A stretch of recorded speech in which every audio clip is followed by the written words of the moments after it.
I got tired of the Ford Pass app either not working sometimes or taking forever to start my truck, so I added a remote start. And it's all plug and play.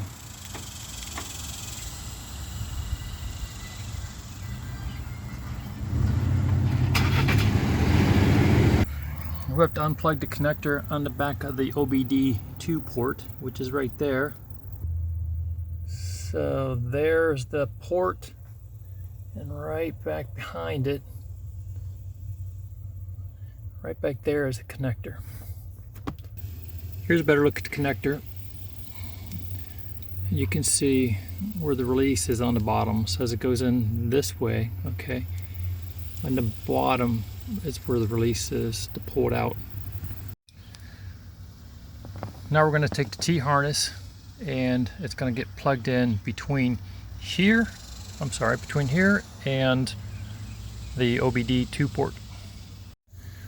So here's the T-harness plugged in the gateway module, and now we just need to add that plug this into the back of the OBD2 port. All right, once the harness is plugged in, we're going to actually add the remote. All right, so here's the remote. Now the instruction says we have to hold the programming button, which is right here. So we're going to hold down this programming button, and then we're going to connect the black connector, which is going to go here, and we are going to continue to hold the button until only the blue light, the blue LED, is momentarily lit.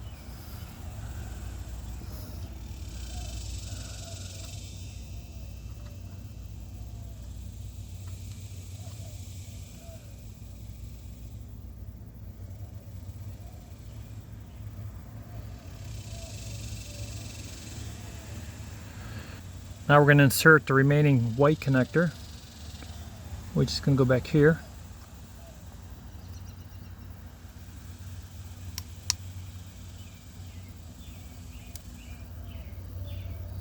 And we are going to turn on the ignition. Alright, the ignition is on. We got red and yellow.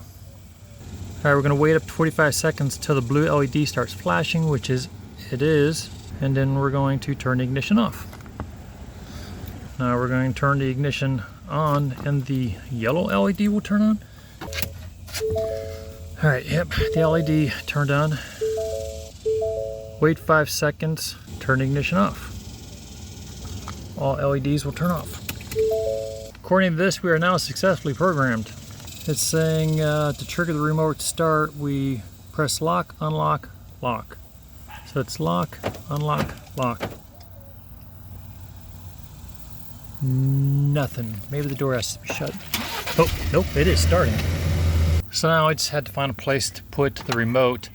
I put it here in between this metal bracket under the steering column, and it fits perfectly in this position. I didn't want to mount it this way because I didn't want the wires, the connectors, rubbing on the edges of the metal. So I mounted this way. It fits perfectly. I'll zip tie around it, hold it in place, and then zip tie the wires up to make sure they're not hanging down anywhere, so they don't get caught by your foot or anything. When you zip tie this, make sure that your zip tie doesn't press on the program button, otherwise it will do a master reset.